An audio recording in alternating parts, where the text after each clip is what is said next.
সাল্লাল্লাহু আলা মুহাম্মাদ সাল্লাল্লাহু আলা মুহাম্মাদ সাল্লাল্লাহু আলা মুহাম্মাদ সাল্লাল্লাহু আলা মুহাম্মাদ।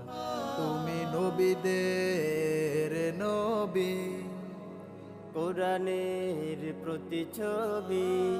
তুমি নবীদের নবী, কোরআনের প্রতিছবি। তুমি শেখালে এই ধরাতে সাম্যবাদ সাল্লাল্লাহু আলা মুহাম্মাদ।